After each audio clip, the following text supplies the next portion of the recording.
me formei, eu não queria que tivesse AutoCAD, eu não queria que tivesse nada disso, mas tem. E aí você tem que ficar, a palavra perfeita, aliado. Você tem que tirar o melhor daquilo que a vida te oferece.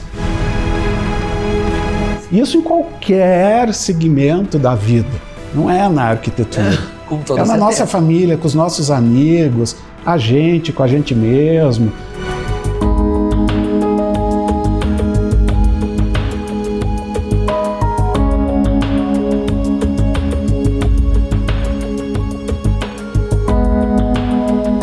Ele é arquiteto e urbanista, mestre em arquitetura e CEO da Realiza Arquitetura, que tem uma história de mais de 26 anos de projetos com foco em estética e inovação. Acabou de encerrar um ciclo depois de 2 anos à frente da presidência da Asbeia Paraná e celebra 4 décadas de experiência no mercado e 15 milhões de metros quadrados projetados. A nossa conversa de hoje é com o arquiteto Frederico Carstens. Frederico, seja muito bem-vindo. Quero te dizer que você é uma das grandes inspirações do mercado para mim. Um dos grandes nomes do nosso mercado, uma das mentes mais inquietas que a gente tem aqui. E para mim é uma alegria imensa estar aqui hoje conversando com você. Muito obrigada por ter aceitado o nosso convite. Eu que agradeço essa oportunidade aí que você está oferecendo para nós e é um prazer estar aqui também. A gente está há tanto tempo no mercado e é a primeira vez que a gente está tendo essa oportunidade, está sendo bem prazeroso para mim. Com toda certeza. O bate-papo hoje vai trazer muitas curiosidades, muitos insights que eu tenho certeza que vão ser muito valiosos para todos. Tomara. Frederico, finalizando agora a tua gestão, né, de 2 anos à frente da presidência da Asbeia. Isso. Conta um pouco para a gente que balanço que você faz da tua gestão. Então, a Asbeia, assim, a gente tem um carinho todo especial porque nós fomos fundadores há 27 anos atrás. Né? Alguns escritórios de arquitetura se reuniram aqui de Curitiba e criaram o que era a ASPE, Associação Paranaense dos Escritórios de Arquitetura. A minha empresa já participava da Asbeia Nacional, porque a Asbeia foi criada em São Paulo, Rio de Janeiro. E a gente já participava lá. Por quê? O que é a Asbeia? A Asbeia é a única entidade de arquitetura que cuida dos interesses das empresas de arquitetura. Então você imagina que tem o bicho arquiteto, que ele lá se forma, tal, trabalha do monte de jeito, e quando ele começa a ficar mais estruturado, ele monta uma empresa. E aí começa uma outra jornada que ninguém está preparado de ser empresário. E a Asbeia vem para ajudar nisso. Então, foi muito prazeroso a gente ter fundado a Asbeia. Eu participei de todas as gestões, de todas as presidências até agora, e agora eu senti que era o momento que eu podia contribuir como presidente. Eu fiz questão de ficar só 2 anos, a maioria dos presidentes a gente pode ficar 4 anos, mas eu acho que em 2 anos a gente entrega aquilo que a gente tem de melhor. E nos outros 2 anos, mesmo na política, etc., eu acho que eu sou contra a segunda gestão, né? Porque aí você entrega com força aquilo que você tem que entregar. Você tem um fôlego muito maior, né? Um fôlego maior, né? Você está ali, você sabe, vou fazer. E aí a minha motivação foi tentar rever a estrutura da associação nesses novos tempos que a gente está vivendo, né? Esse tempo da inteligência artificial, esse tempo do blip da informação, e como a nossa entidade regional Paraná poderia também motivar esse repensar nas outras regionais dos outros estados. E acho que a gente foi bem sucedido. Quando você fala das empresas de arquitetura, né, que na verdade as empresas que são os escritórios de arquitetura formais, vamos dizer assim, é um mercado onde você vê muita informalidade? O mercado de arquitetura como um todo ele é muito informal. Ele está se organizando ainda. A gente precisa entender que o arquiteto, na grande maioria, é aquele artista, aquele cara que desenhava e tal, então o que eu vou fazer? Eu gosto de arte, virou arquiteto. Então, já nessa gênese, a organização, o desenvolvimento não é uma preocupação do profissional, mas se ele estabelece uma empresa, metas, equipes, tem que sustentar tudo isso. Processos, né? Processos e outra, né? Quem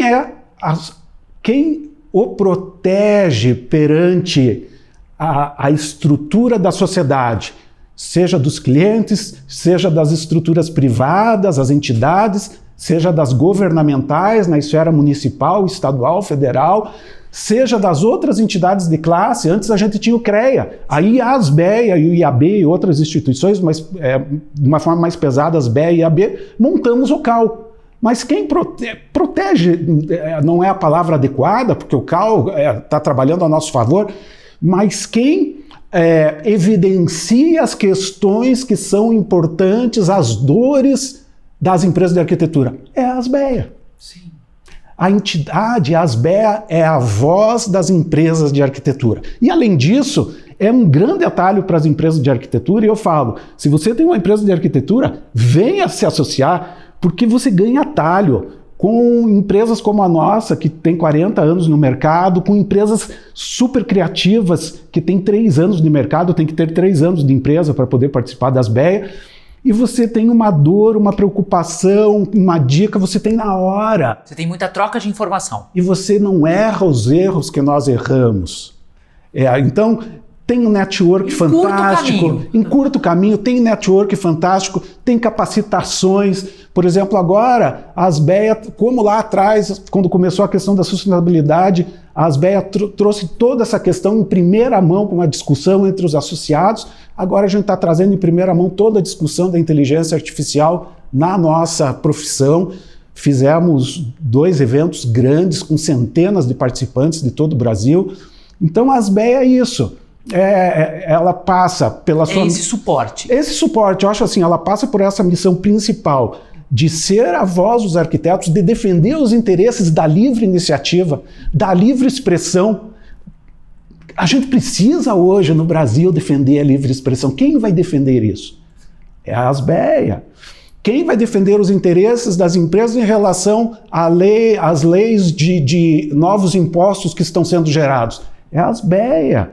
Quem vai defender em relação às legislações sobre os projetos de arquitetura, os projetos de interiores? É a ASBEA, e ninguém mais. Então passa por esse primeiro momento, que é a voz, e de graça você ganha os atalhos todos, o network, capacitação, eventos. Mas a minha missão foi deixar claro o que é a ASBEA.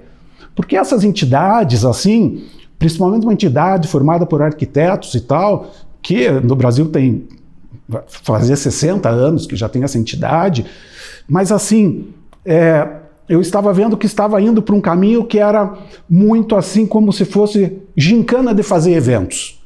E eu acho que isso não estava bacana, porque a nossa missão é muito mais importante, Melissa. É muito mais aprofundada, né? É muito mais significativo.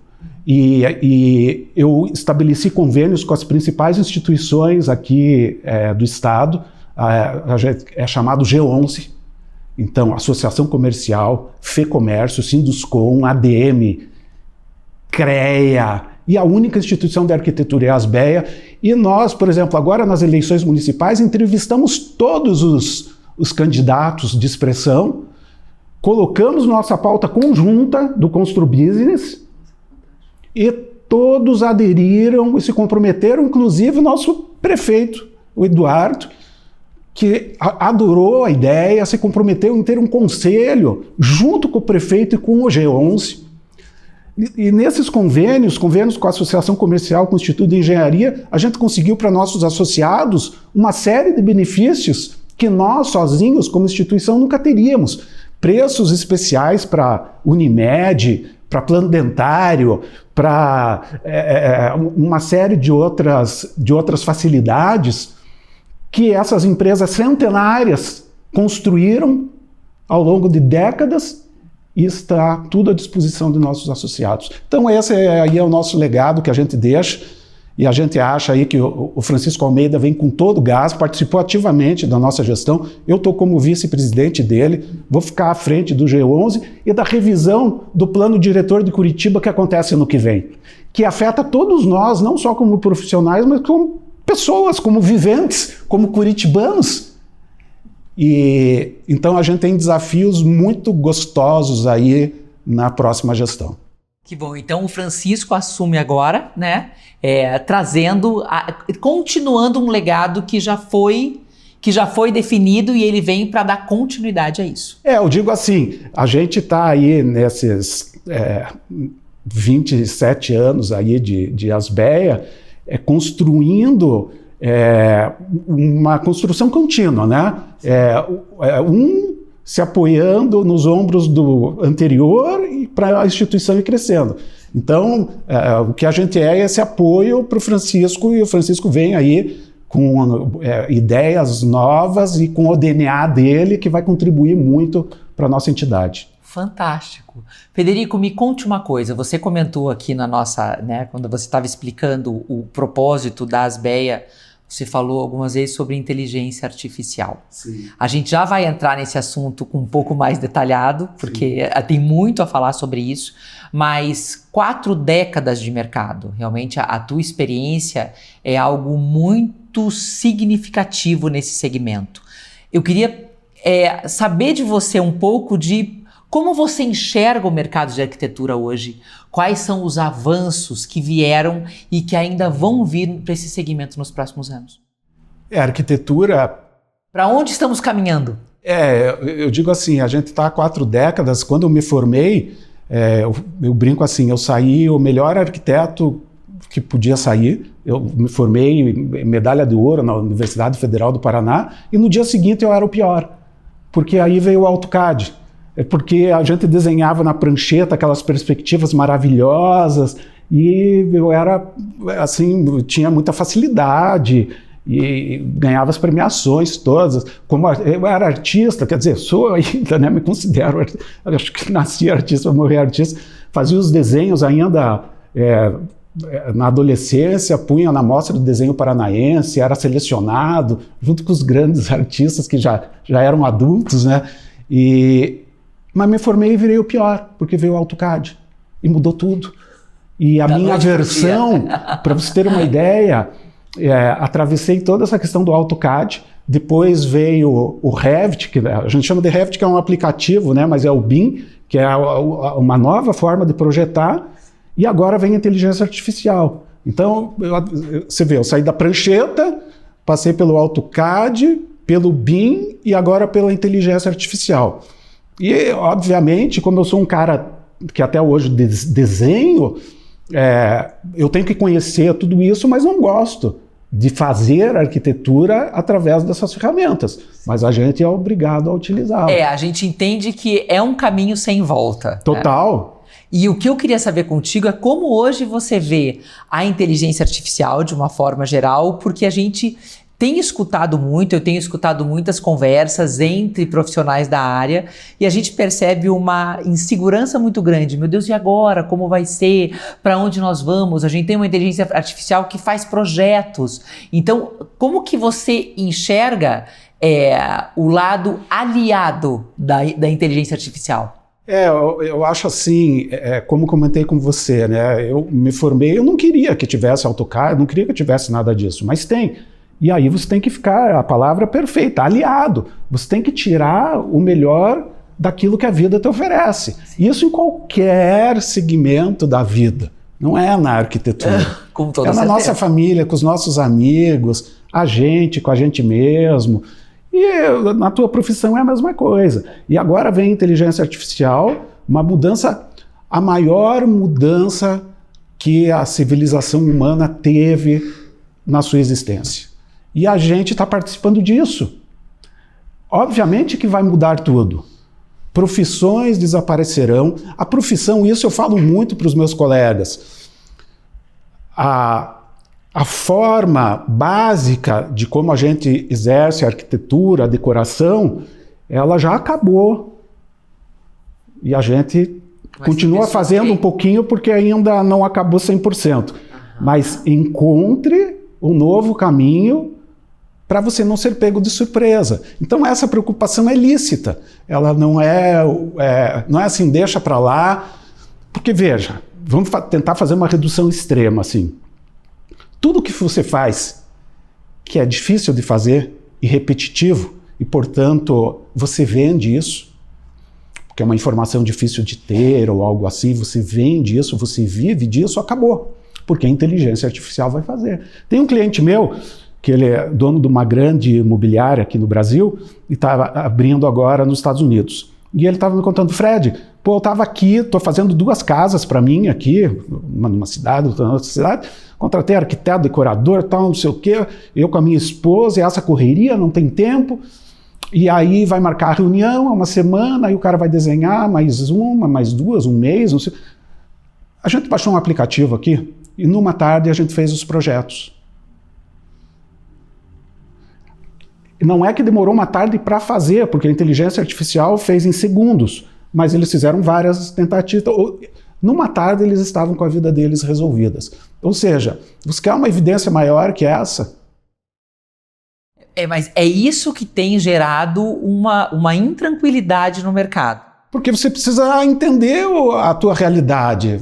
Não tem que ficar com medo. Você precisa entender e ver o que você vai fazer da tua vida. Você percebe que hoje a inteligência artificial faz os projetos. O que cabe aos arquitetos hoje no sentido de lidar com isso e usá-la de uma forma favorável? Eu acho que a inteligência artificial começou a fazer, está só no começo, só que o crescimento dela é exponencial, muito rápido. Em pouco tempo vai estar fazendo tudo. E não é só o projeto, porque vem também a robótica junto. As nossas construções, que hoje demoram... Daqui a alguns anos a gente vai dar risada. Nossa, para fazer um prédio demorava 3 anos. Nossa, para fazer ali um viaduto demorava 1 ano. Isso aí vão ser feito em dias. Porque as máquinas, elas evoluíram muito, e o problema da máquina, da Revolução Industrial, é que você fazia uma máquina que fazia uma tarefa. Como agora ela tem a inteligência artificial, ela encontra desafios e resolve.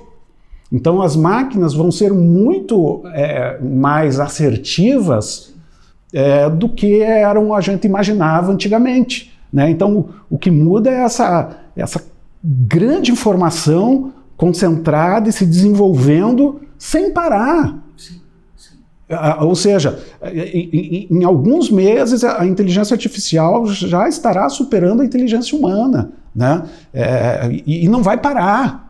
Então esse é o mundo. E aí então você tem que se perguntar, na minha profissão, o que eu posso fazer de diferente que agregue valor para alguém vir comprar o meu serviço ou o meu produto? E isso vale para as empresas, tá? Que vendem materiais e tal, porque a gente vivia naquela assim... que para mim sempre foi assim muito antigo, assim, de criar a coleção. Né, veio com a moda, né? Então a coleção, agora tem a coleção disso, a coleção daquilo. Isso vai ser muito rápido e as coisas vão ser produzidas instantaneamente. Não vai ser uma coisa que vai lá ficar pensando, vai para a fábrica fazer o protótipo. Que coleção de 6 meses? A coleção do instante, gente. E é do que aquele cara quer. E ele vai fazer ali e vai sair. Então o robô lá vai fazer, entendeu? E esse é o mundo, gente. E a gente tem que ver como é que a gente quer se posicionar nele. Qual você entende que é o papel do arquiteto nesse cenário? O arquiteto é um profissional, assim, é muito bacana, porque você pode fazer milhões de atividades. É uma coisa... Lá atrás, há 40 anos, eu já achava antigo. E tive muito debate assim, com clientes e tal, de pensar assim, que você tem que ser um monopessoa, né? Você só é uma coisa e só faz uma coisa. Então, para a pessoa ficar confortável, ela tinha que entender, né? Assim, não, você é oftalmologista, você só mexe aqui no olho e tal. E a gente vem para o mundo agora que essa especialização, você tem que entender de resolver problemas, né? E o arquiteto pode escolher de criar negócios, criar espaços, criar ambientes, mas veja a palavra, vai estar sempre mais na criação, mas numa criação que agregue. Então, aquilo que a inteligência artificial ela vai fazer de uma forma preditiva e cada vez mais ela vai conseguir entender o que teu cliente está querendo, ela vai conseguir entender isso, mas qual vai ser o teu olhar em relação a isso. Agora, se for aquilo, não, é que eu faço decoração e daí eu detalho tudo. Não vai precisar detalhar nada, isso aí o projeto vai fazer tudo.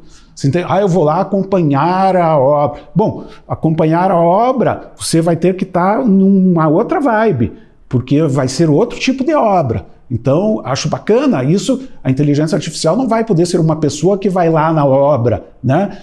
Até o Elon Musk está produzindo os robôs que vão cada vez estar fazendo mais esse tipo de atividade.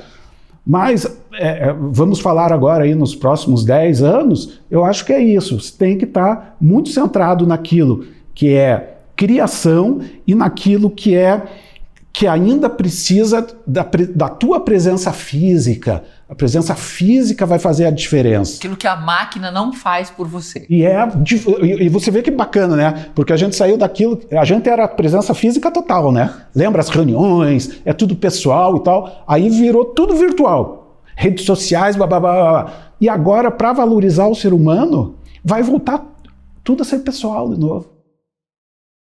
É um ciclo muito, muito interessante, né?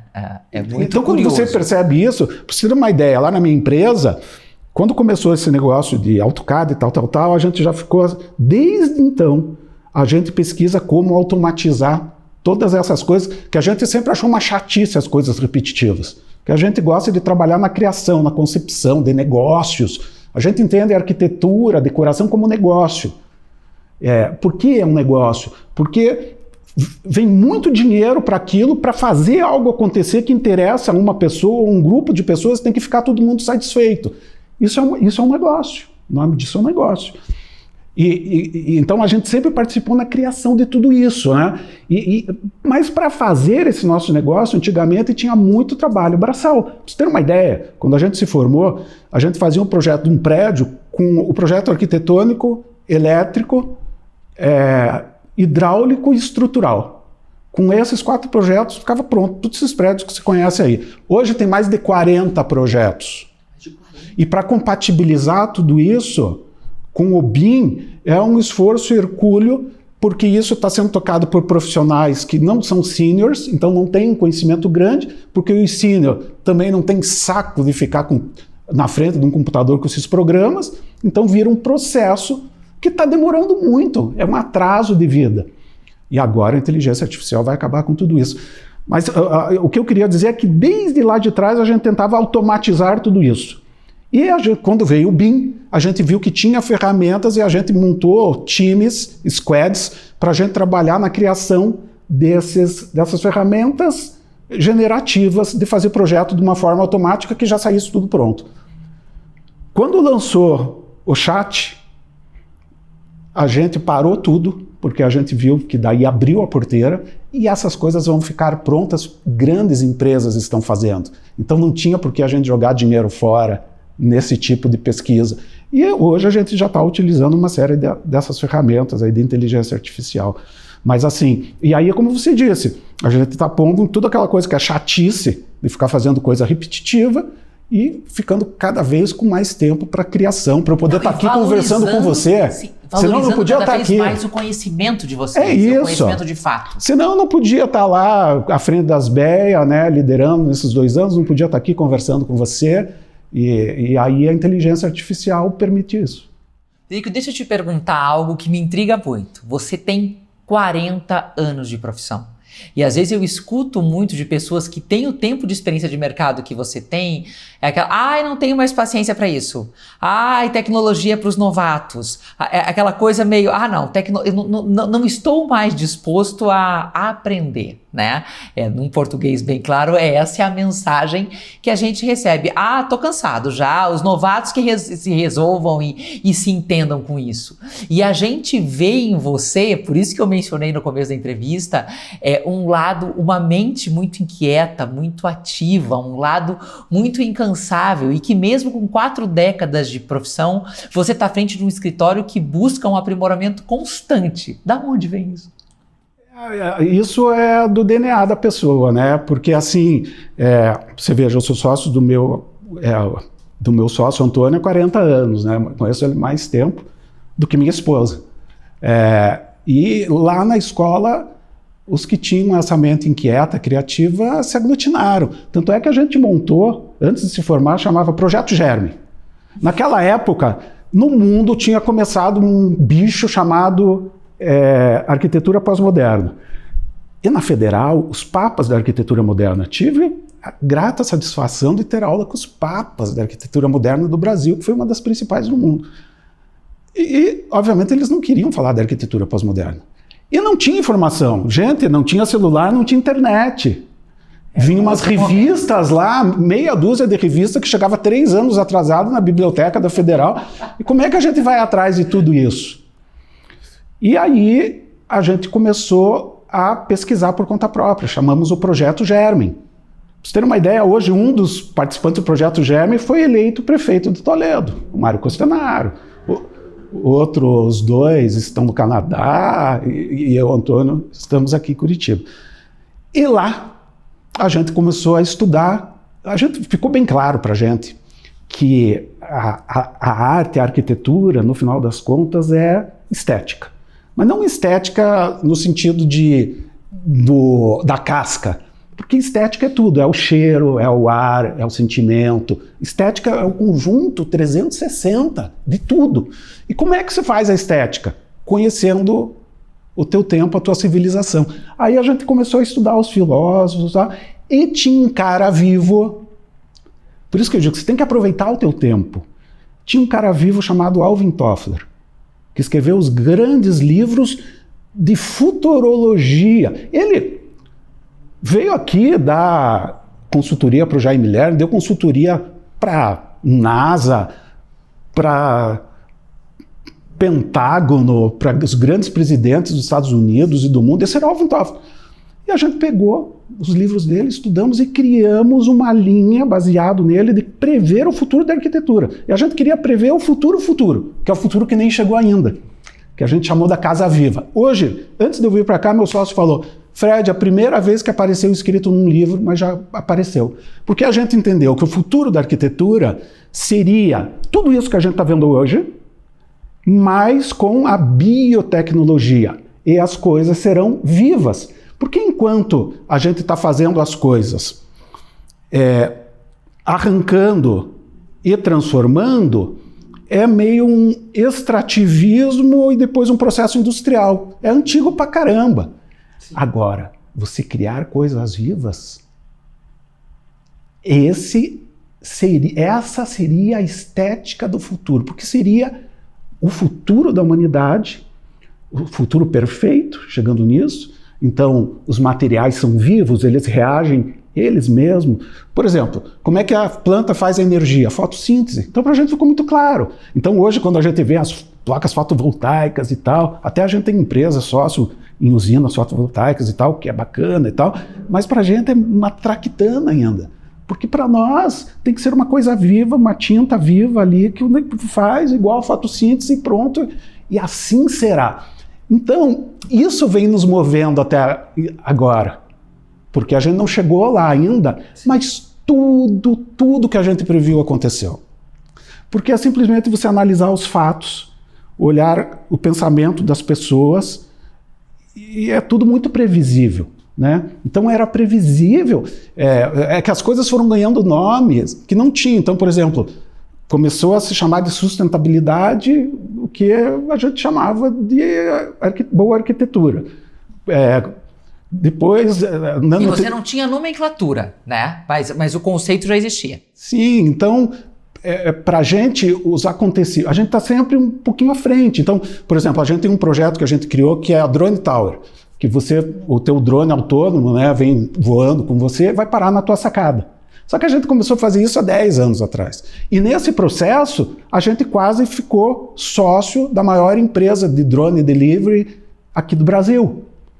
A gente não ficou porque a gente não acreditou, e eles estão tendo maior sucesso e vão ter. Mas a gente tinha teses diferentes, porque eles estavam ligados muito no desenvolvimento do hardware, do drone, e a gente estava interessado nas rotas, não no equipamento, né? Então, voltando à tua pergunta, de onde sai isso? É essa vontade de conhecer o que a gente está fazendo aqui. Porque é louvável, né? Realmente, assim, a gente vê pessoas com tanta resistência, longe de mim julgar, né? Claro. São pessoas que têm muito tempo de mercado e que chega um momento onde você desanima com as constantes inovações, mas a gente conseguir sentir essa paixão pela inovação que vocês têm realmente é inspirador. E aí eu queria te perguntar, você mencionou em algumas entrevistas conceito de hiperdata, meta-design, design generativo. O que eu queria que você contasse pra gente um pouco é o que são essas soluções e se elas já estão sendo aplicadas no mercado. São soluções todas ligadas à inteligência artificial, na verdade, né? Ela é o grande... É o guarda-chuva que abriga tudo isso. Imagina assim, para você fazer uma criação qualquer, você conhecer os benchmarks, as melhores práticas, é uma obrigação. Mas hoje você consegue, com a internet, conhecer muita coisa. Mas a inteligência artificial consegue olhar tudo. Então, de alguma coisa para tudo, só aqui tem uma diferença muito grande. Com toda certeza. Então, se você está usando esse tipo de ferramenta, então, começa aí na pesquisa. Depois começa em interação. Por exemplo, as discussões de brainstorm. Você faz com as pessoas, obviamente, a gente faz com o nosso time e tal, mas a gente usa também o próprio chat. Você usa para conversar com ele, ver a opinião dele, e isso ajuda no contexto também. O ChatGPT hoje é uma ferramenta que vocês utilizam muito no escritório? Eu acho que todo mundo utiliza, né? Todo mundo é muita gente. Muita gente. Tem muitas pessoas que são muito mais conservadoras, mas a gente tem que entender que a tecnologia ela vem para facilitar muito a nossa vida. E assim, por exemplo, a gente fez, como eu te disse, 2 eventos sobre inteligência artificial, trazendo as pessoas que a gente julga as mais especiais aí do Brasil. E são pessoas que trabalharam no escritório da Zaha Hadid, Frank Gehry e tal, que já trabalhavam com isso há décadas atrás também, mas ali, com aquele esforço total, desenhando imagina, os programas que eles criaram, sofreram para fazer, não é um milésimo do que a inteligência artificial mais simples hoje tem capacidade de fazer. Mas, por exemplo, uma dessas empresas nós já estamos contratando, já está trabalhando para a gente. Estamos para fechar o primeiro contrato. E assim, é uma exclusividade minha? Não. As centenas de pessoas que assistiram esses eventos podem estar usando da mesma forma. Então, assim, ficar atento a tudo que está surgindo. Porque a gente está conversando agora e está surgindo aplicativos para fazer decoração, para fazer iluminação, para fazer revestimentos, para fazer arquitetura, para fazer paisagismo, para fazer business, para criar... a gente brinca assim, que lá na nossa empresa, a gente não faz projeto de arquitetura, né? Primeiro, a gente é uma empresa de inovação. Segundo, a gente faz o que a gente chama conceptual design.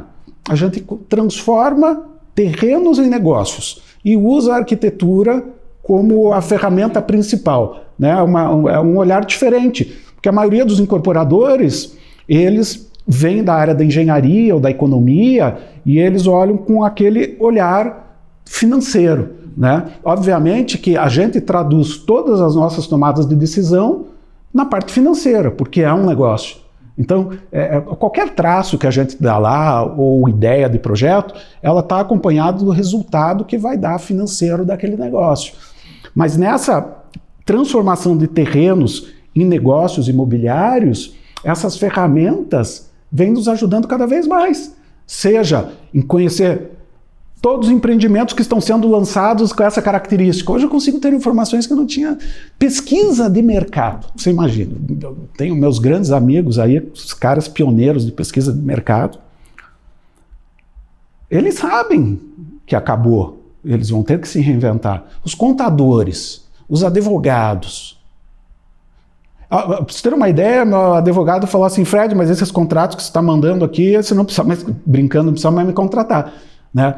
Obviamente que precisa do olhar fino dele. Sim. Mas aquela coisa que para construir um contrato, você vai ali na inteligência artificial e fala: quero fazer um contrato assim, assado, me proteja disso, daquilo, ou põe ali o... Então, eu não quero focar só no desenho da arquitetura, porque eu acho assim que o arquiteto ele tem que estar participando da obra, ele tem que estar participando da incorporação, ele tem que estar participando na venda, na intermediação dos negócios. Que é o que a inteligência artificial não faz por ele.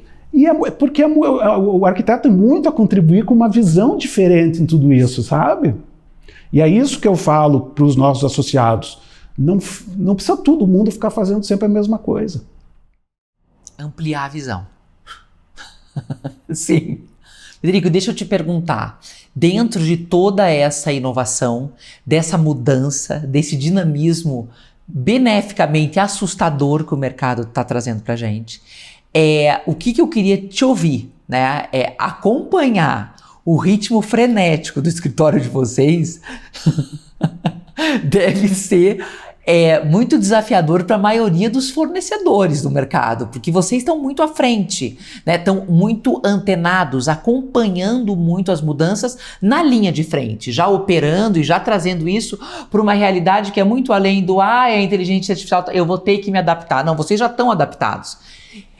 Então, o que eu queria que você me contasse um pouquinho para participar, né, do seleto grupo de fornecedores de um escritório com a envergadura do escritório de vocês, já é algo muito desafiador e muito seleto.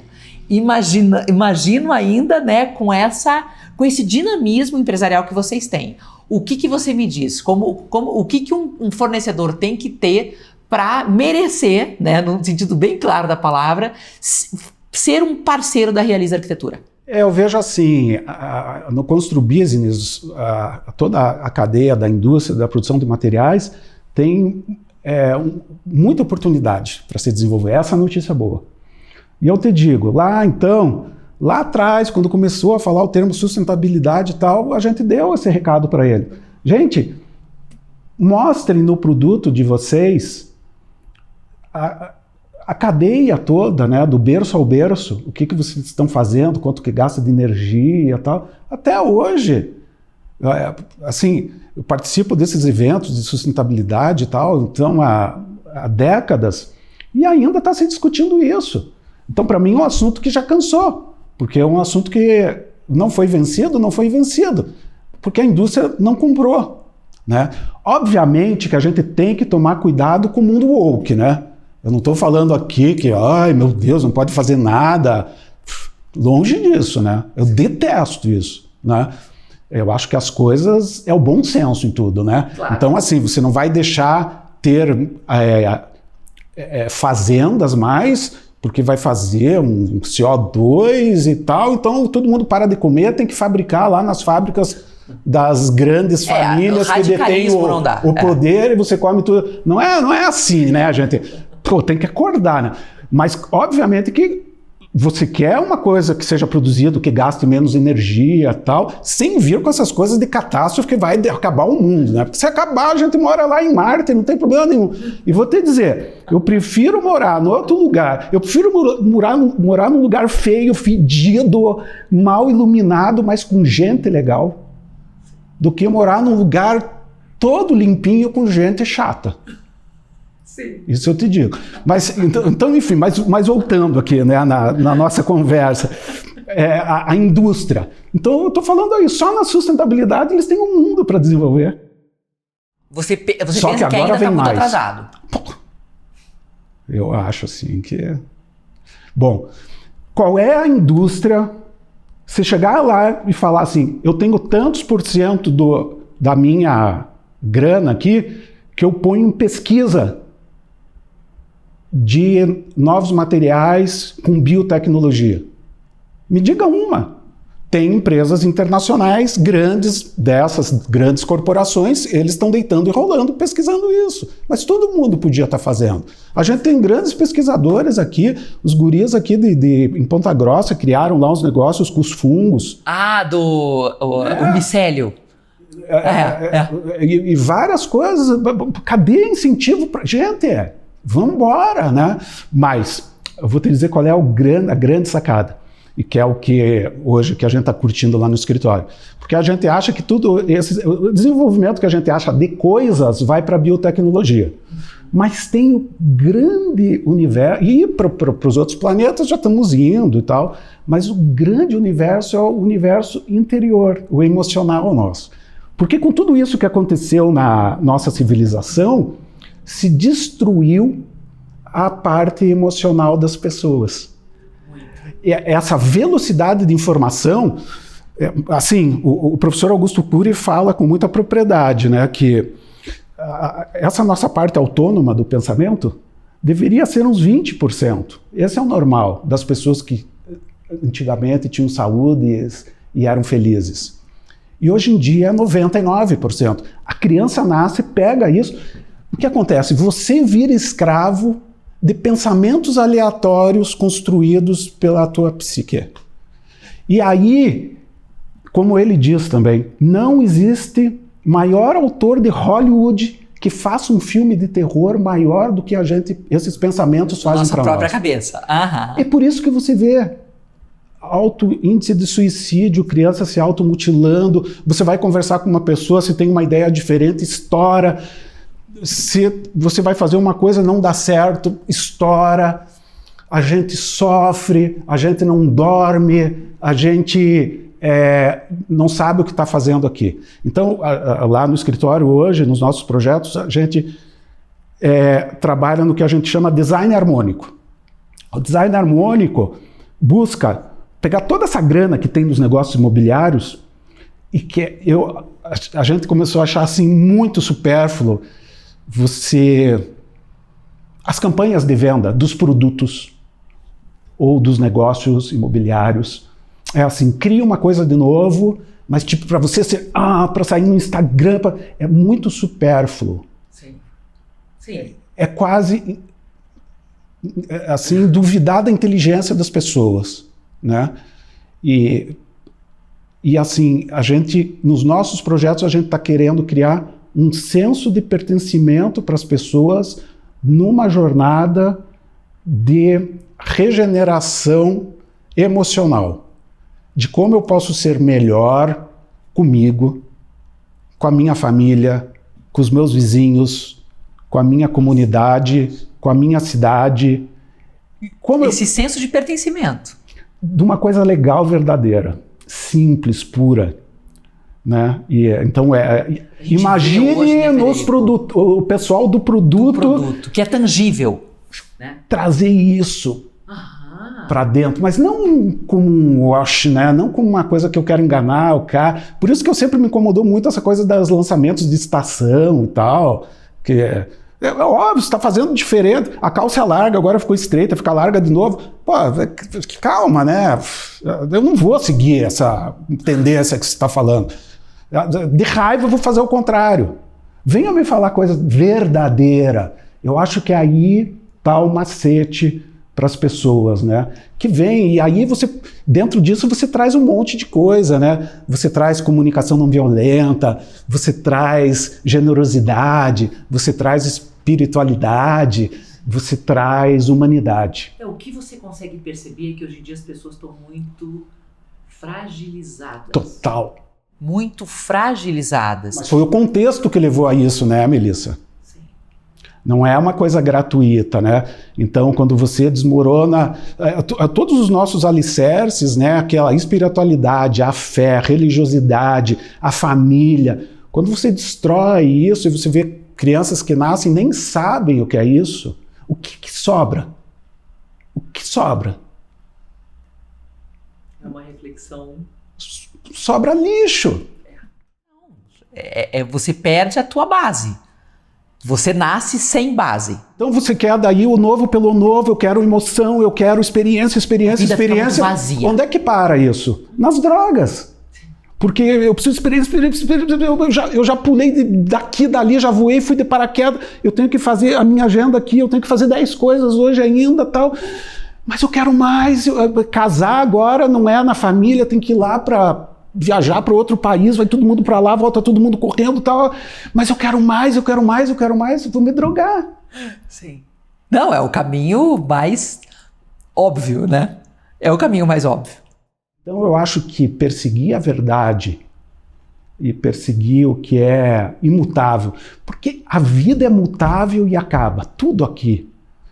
Mas se você descobrir que tem uma coisa que não acaba e perseguir isso, eu acho que está aí um belo caminho. Nos traz num caminho do equilíbrio. Tem uma coisa que não muda, né? Eu acho que... Pra gente fechar. A entrevista ela foi muito... Como você, né? Uma entrevista muito inquietante. E eu acho que numa última sexta-feira do ano, trazer... Sexta-feira 13. A gente conseguir trazer essa inquietude para as pessoas.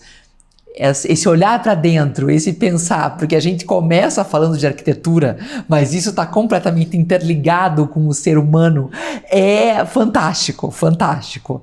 Digo, para a gente conseguir concluir essa entrevista maravilhosa, que eu já sabia que seria espetacular, mas foi ainda além das minhas expectativas.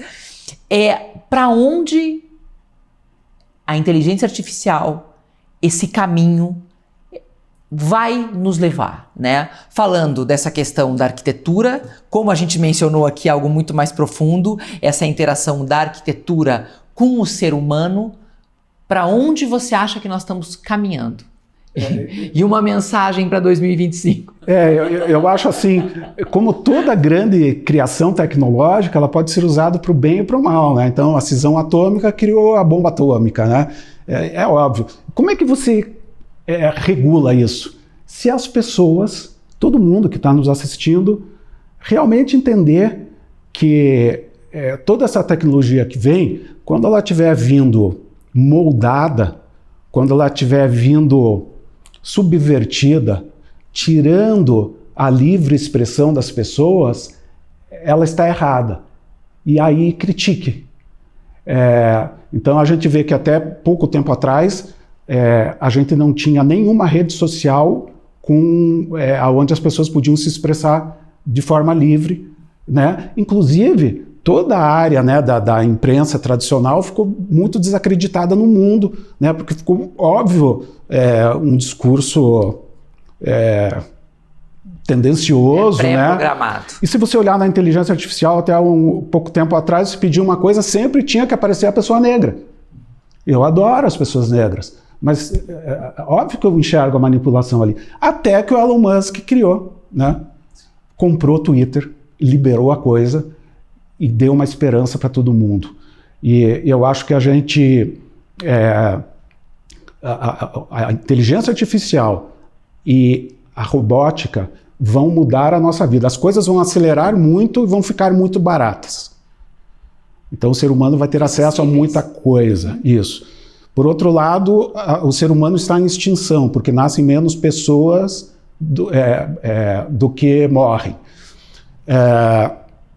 Então, eu acho assim, vamos aproveitar a parte boa de toda essa tecnologia que vem, vamos exercer o nosso livre arbítrio de uma forma inteligente, e ela passa por essa recomposição emocional nossa. Porque quando a gente vira uma pessoa sensata, bacana, né, que gosta dos outros, que gosta da vida, né? A história do Elon Musk com a inteligência artificial, eu não posso perder esse gancho, porque assim, por que ele entra nessa?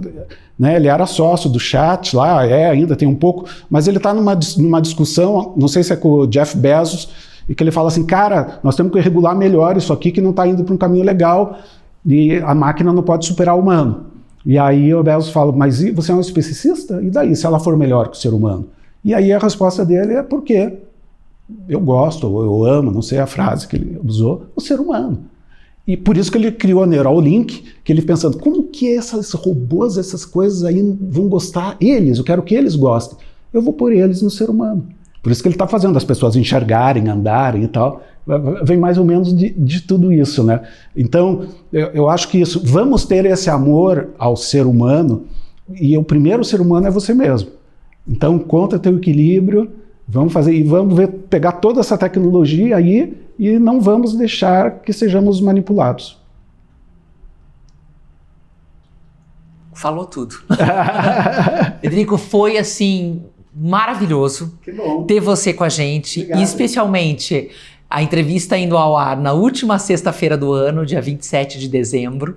A gente com certeza vai trazer muito essa inquietude, mostrar um caminho, porque realmente a inteligência artificial, a tecnologia, elas não podem ser um motivo de medo, elas não podem nos escravizar, muito pelo contrário. Nós temos que ter a sabedoria de usá-la a nosso favor, e eu acho que realmente assim, você trouxe um olhar muito desenvolvido a esse respeito e que vai trazer muitos esclarecimentos. Eu te agradeço demais pela entrevista, foi um prazer imenso ter você aqui com a gente.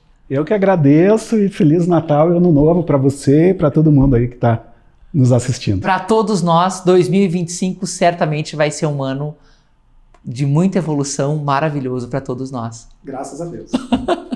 Pessoal, então eu terminei hoje aqui nossa última entrevista do ano, mais do que inspiradora, com o arquiteto Frederico Carstens, que trouxe insights muito valiosos, tanto sobre a inteligência artificial e a inserção da tecnologia na nossa vida. Semana que vem, no dia 3, a nossa entrevistada vem falar sobre as energias para o próximo ano. É a paisagista Cláudia Canales, que vem falar sobre jardins energéticos e como a gente utilizar a energia das plantas ao nosso favor. Até lá!